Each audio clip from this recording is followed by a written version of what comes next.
Hey, hello everybody, welcome back to Gran Turismo 4. Alright, you guys. Let's keep her going. 45 fuel.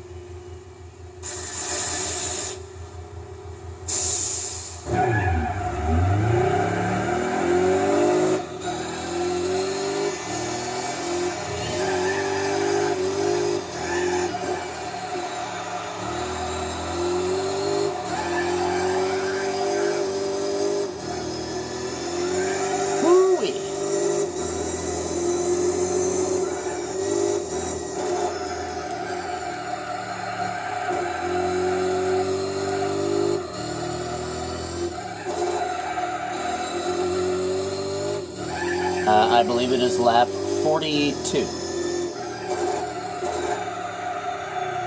Or 43. I think.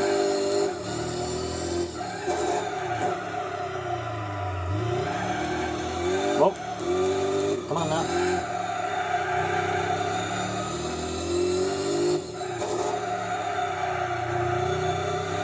That was actually pretty crazy. We just Veriflexed there, if you guys are wondering what happened. Came up on 3 wheels. Come on.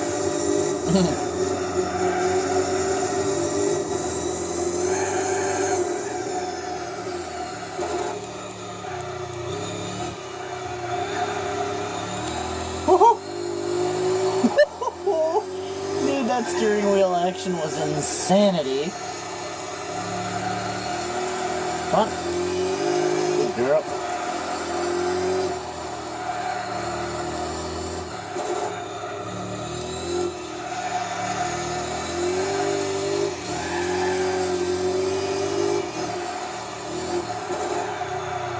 I can't wait to see the finish order of this race.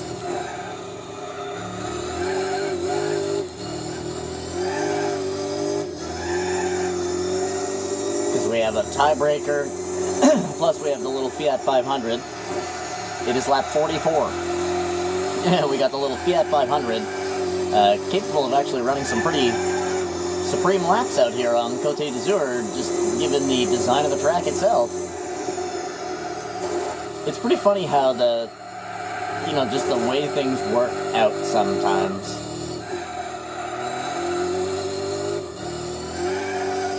That guy only has 31 horsepower, but on this track, horsepower is not your friend on this track, it's your enemy.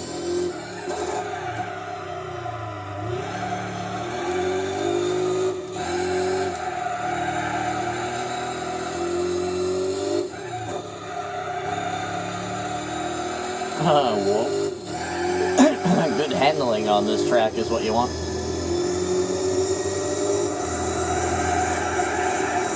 A nice lightweight vehicle with a moderate amount of horsepower. That's what this track favors. 400 or 500 horsepower, lightweight body.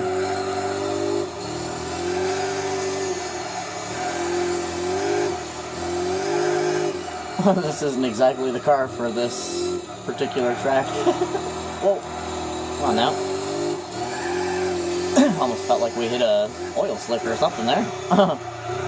No, that is not a thing in the game. I'm just using it as a reference. For those people who are going to rush down into the comments and be like, did they do that oil slick in the game? I'm retarded.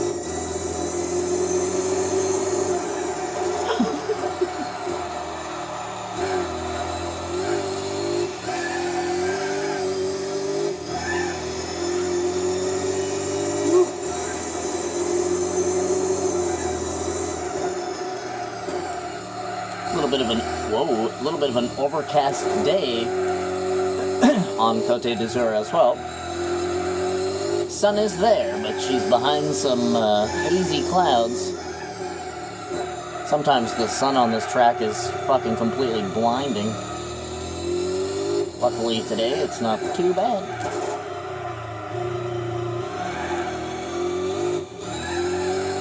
Whoop.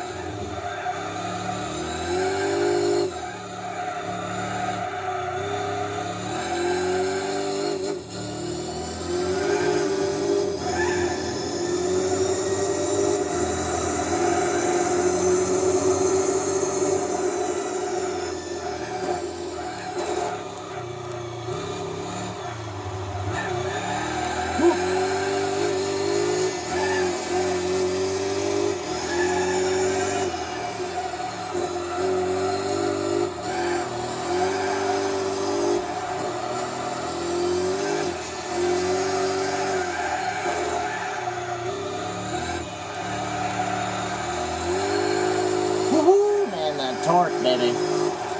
That's what is sending us in the other direction. Like what I said last lap there, it almost feels like we hit an oil slick there or something. It is literally just the torque of this car. She's got the looks, you know? She's got some power, man. I really can't wait to do competitive testing for cars like this, and, you know, there's just so many different cars in this game that competitive testing in this game is going to be awesome. I am going to have a little bit too much fun doing that, I think.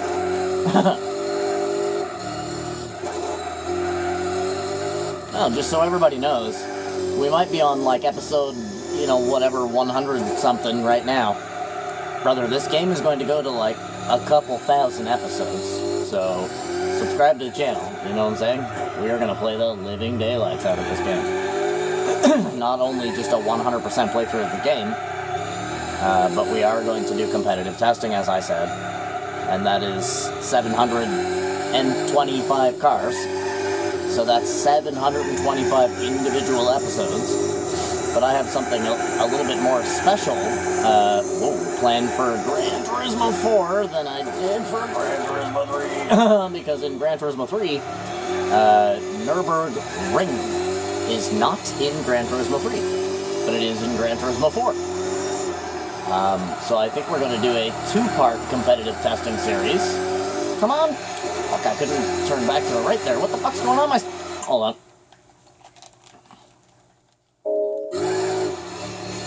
Okay, we're straight. My steering wheel was stuck going to the left there for some reason. Come on. Yeah, sorry, what was I saying there before that happened? Oh yeah, so competitive testing in Gran Turismo 3.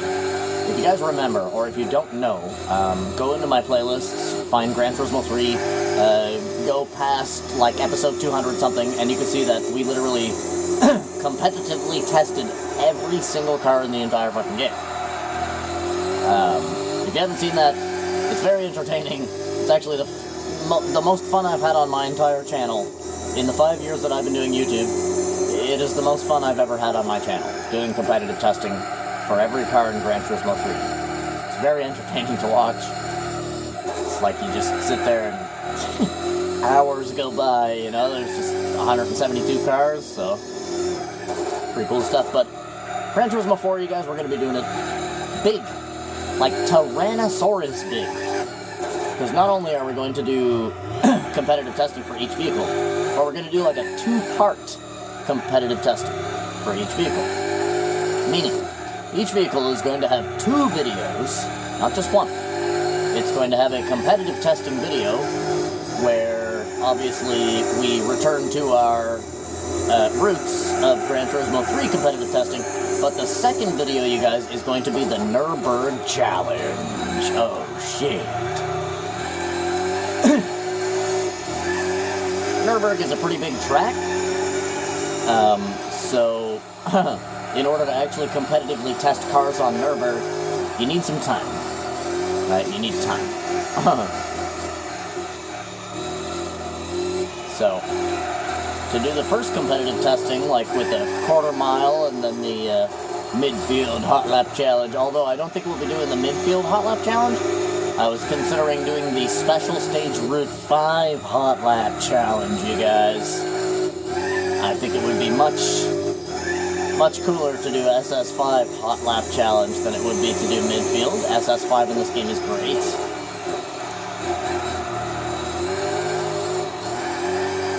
Midfield in this game is a little strange, so I was, again, thinking of using SS5. And to see what the best cars are and whatnot, and then do the Nürburgring test in a secondary video with the same car. A little bit tricky to explain, but once we get there, you guys will understand. It might take me a bit, though, because I still have some other things to do in my main profile. I'm still missing 5 cars. I'm still missing 5 cars, and I still have to put 100 miles on like 450 of them. So I still have quite a bit to do. So there might be a slight gap in between, you know, the end of this actual playthrough And when we start competitive testing, we'll be doing it, oh Christ, we'll be doing it the same way that we did in Gran Turismo 3 as well, from the bottom of the horsepower scale to the top, so that we get some good competition going on. Some very entertaining stuff. There are some cars that I am just ecstatic to be able to competitively test for you guys in this game. You guys should see my main profile right now. It's absolutely ridiculous. 5,000 races, 0 losses, almost 100,000 miles. Ridiculous. I'm only missing 5 cars. Yep, pretty insane. Yeah, so what do I still have to do on that profile? If you're wondering what I still have to do on that profile, I need to complete, I still have 2 driving missions to complete. I need to complete the Formula 1 Championship, which I have not done yet. It's the only race in the entire game that I have not actually completed. And then I need to get, what do I need? I think I need 3 more golds to get on the S license. And that's it. That profile will be ready for competitive testing.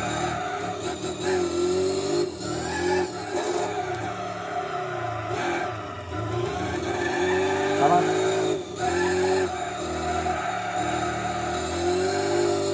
Yeah, so in that profile, I've really just been focusing on putting 100 miles on the cars. I haven't really been, you know, working on the other things that I still need to finish. Because putting 100 miles on all of the cars in the game is certainly the biggest journey.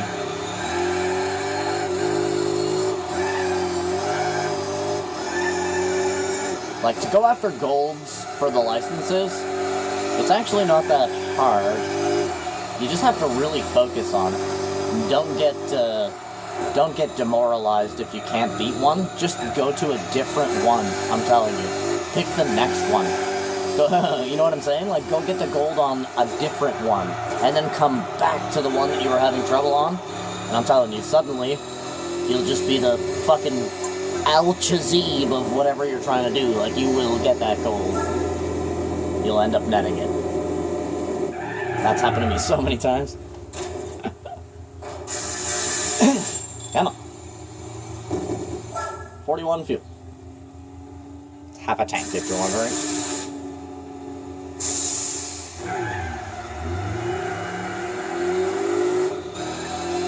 And away we go. It's lap 50, you guys. We've officially crossed the halfway barrier.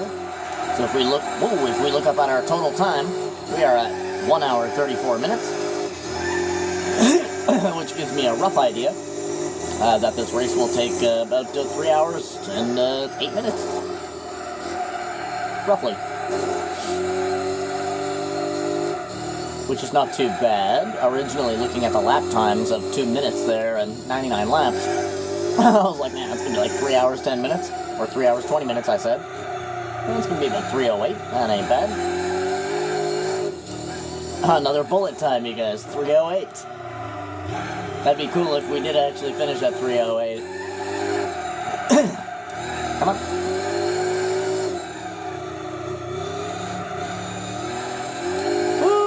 We were both getting a little squirrely there. We're hard on the gas, boys. That was cool. Man, this car's crazy. I'm very much used to it at this point now. After driving it for 600 miles. Come on. Booty bumping.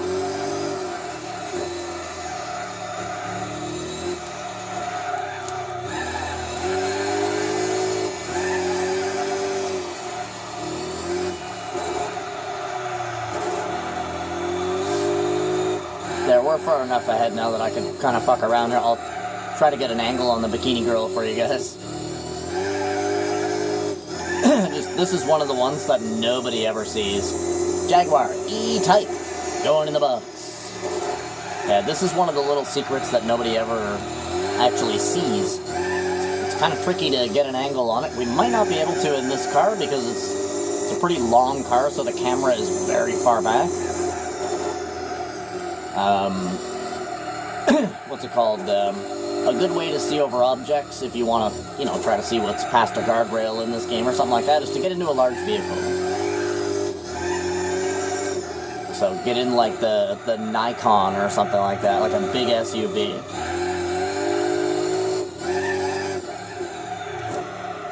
And we might not be able to see it with this car, although the camera is also up pretty high because this car is also tall. But not tall as in comparison to like the Nikon or the like the other SUVs in the game. The Nikon is the tallest vehicle in the game, if you're wondering. Come on, come on, come on. God damn it. Yeah, so up here at the a turn shaped like that, if you're wondering, is called a bus stop. So at this bus stop up here, there's a swimming pool off to the right. Right on my right side here, and there's a bikini girl. She's just on the other side of the bushes. Keep looking to the right. There she is. You can just barely see her there. Boom, there she is. Boom! You can see her through the fence. Look on the right side of the screen. Look through the fence, you can see something there. Oh, you can see the other girl. You can see her. So there's one girl laying down and there's one girl sitting up. Here, we'll see if we can see it better in reverse, maybe. I can't really see it in this car. But there is. There's two bikini girls there on the right side, just past the fence line. Maybe if we go like this. Yep, this is looking good. There we go. There's our two bikini girls, you guys. Cool, eh? Here, I'll try to turn to the right a little bit. Oh, no. Wait a minute. It's kind of hard to see them a little bit, but yeah, there's one girl laying down sunbathing, and one girl is basically sitting with her hands back and her knees up next to her friend, and then she has her a little yellow backpack next to her. If you're wondering what the fuck I'm talking about, it's right there. Okay. Yep. Yeah. Do it in your own game, like go turn on Gran Turismo 4 yourself, and then drive to that location. Because it's a little bit hard to see, but that is what it is. It's two bikini girls chilling out. I know literally every secret of every Gran Turismo.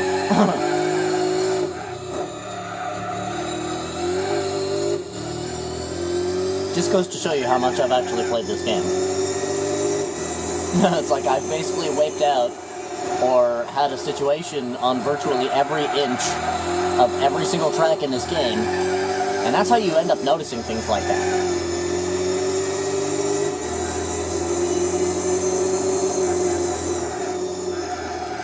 I'll never forget the first time that I saw the Yeti on Cathedral Rocks.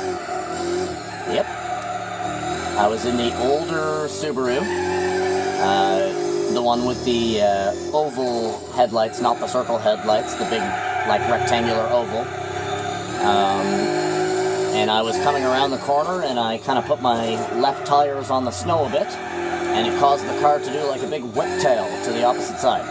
I tried to turn it into a 360 whiptail, but it didn't exactly work. I ended up cracking, basically face first, into the barrier on the other side of the track. And what was right in front of me, staring at me? The goddamn Yeti of Cathedral Rocks. And I remember, like, you know, when you crash in Gran Turismo, you kind of want to get back to the tracks as quick as you can, right? So I began going in reverse, and it was like, in reverse, and then that's when I noticed it, and I was like, the fuck is that? And I slammed my brakes. I laughed so hard, you guys. I don't think I've ever laughed that hard playing Gran Turismo before. It's a Yeti. You know what I mean? A fucking Yeti. Like a Yeti. Like a fucking Bigfoot. You know what I mean? Yeti. A fucking Yeti in the woods, man. It was like, there was a moment, I'm not gonna lie to you guys, there was a moment where I was like, I thought I was dreaming or something, right? Because I was like, is that really, like, am I actually seeing that, or am I tired? Like, what's going on, right? Have I ingested LSD somehow? Like, the fuck is happening? So I checked up about it online, and sure enough, man, a lot of people have seen the Yeti of Cathedral Rocks. Or not Cathedral Rocks, pardon me, it's on Shamanics. Pardon, Shamanics.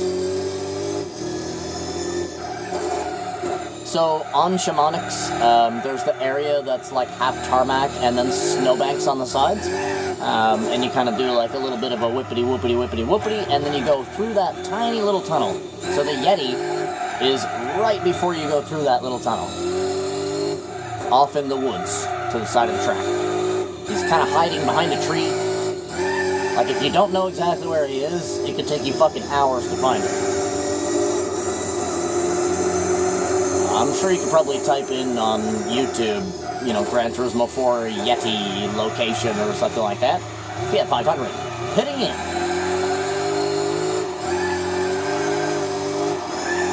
You know, and that's the one of the funnier sides of Kazunori Yamauchi, right? Like, he's a funny guy. He's the guy that, whoa, man, he's the guy that's gonna put a Yeti in the woods on Shamanics, you know? Which is super cool. Kind of cute. Get out of my way. Peasant. Oh, yeah?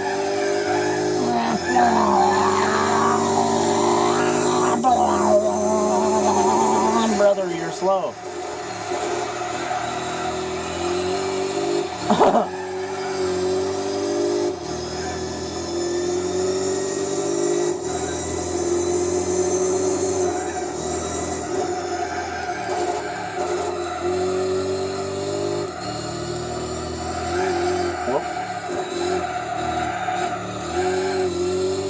There's actually a lot of secrets in this game, I'm not gonna lie. Like, off-the-track secrets of just, like, things that are there to notice.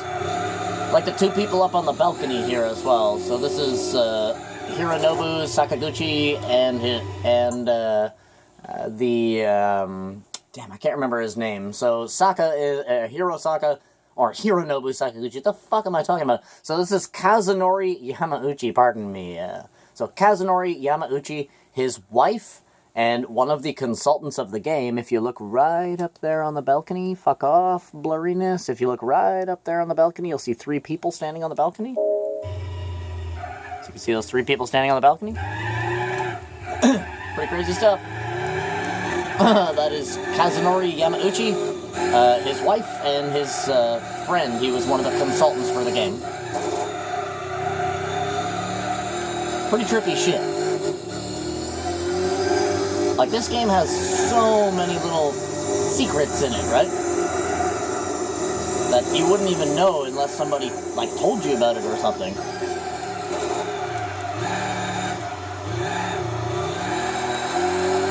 I'd say for me, when it comes to, like, little Easter eggs and stuff like that in Gran Turismo, I found about half of them myself. Whoa! Found about half of them myself, and then ended up seeing the rest of them in, like, some video or something like that, or somebody would tell me about it, and I would check it out and find it, right? Like the monkey in the bush in Trial Mountain. You know what I mean? That was the first Easter egg I ever found in Gran Turismo, was the monkey on Trial Mountain in the tree. And I remember seeing it for the first time, and I'd probably driven underneath that tree a couple thousand times already. And then I just had this specific angle as I was coming around the corner, and my eyes just sort of shot right up to it, and my brain said really quick, was that a fucking monkey? Right? Sorry. So then, as I came around for the next lap, I slowed down, and I looked, right, like I was paying attention. Sure enough, there's a fucking macaque in the damn tree. What the fuck? And then if you're on Trial Mountain Reverse, there's actually 2 of them going the opposite direction. On Trial Mountain Reverse, there's 2 of them. There's like an adult and a baby. Cool, eh? Yeah, there's a lot of stuff in this game. A lot of stuff in all the Gran Turismos, man. And that monkey goes all the way back to Gran Turismo 2, if you're wondering. Go race on Trial Mountain, Gran Turismo 2. That motherfucker's still up in that tree, son. Monkey in the bush, baby. You know, like, that was one of the ones that I enjoyed finding myself. It was just one of those things that it's like, you just sort of see it out of the corner of your eye, and then you have that moment of like, did I just see a fucking monkey, right? Like I said, you come around for the next lap, and it's like, yeah, it is a monkey, man. What the fuck? It's a fucking monkey. Just like with the Yeti, right? Like, what the fuck is that? Is that fucking Bigfoot? And then I sat forward on my couch. I couldn't stop laughing, bro. If you saw what the Yeti looked like up close, you'd be laughing right now as well, because he's got like a smiley face. He's like a smiley face Yeti.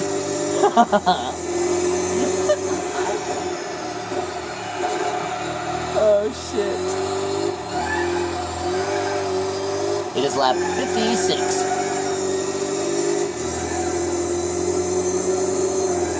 And yes, this is our pit lap. As is 63, 70, 77, 84, 91, and unfortunately 98. That's going to be one extra lap, and that's what I was talking about in the last video, where I was saying we're going to have to run at least 2 laps on bad sets of tires, which I think we should actually do that right now. Why not? So this is not going to be our pit lap. It is actually going to be the next one, because we're going to end up with an extra lap, if you understand what I'm saying. Or actually, you know what? We could actually run that on 99. I love being a long-time racer, you know what I mean? You just... the understanding of pit timing and stuff like that. I can remember when I was younger, and I would just used to go into the pit stops, you know, simply when my tires were messed up. But later on, once you play the games enough, you realize that that's not how you do it. You gotta time your pits nicely, so that you never have a set of tires that only runs like 2 or 3 laps or something like that, right? Because then that one pit stop that you took was essentially pointless. You understand what I mean? You basically just wasted time to run 2 laps. Costed yourself 30 seconds to run 2 laps, right? But yeah, we can do it on 99. You guys will see what I mean when we get there. Woo! I am actually enjoying this race quite a bit. Côte d'Azur is one of my favorite tracks. Well, you guys, thanks for coming out watching this episode of Gran Turismo 4. Do me a favor, you guys, leave a like to the video, maybe even subscribe to the channel. Other than that, I freaking love you, and I wish you the total best. Hope you guys have a freaking awesome rest of your day, and I'll see you in the next one. You better be sure to have a goodbye. Bye.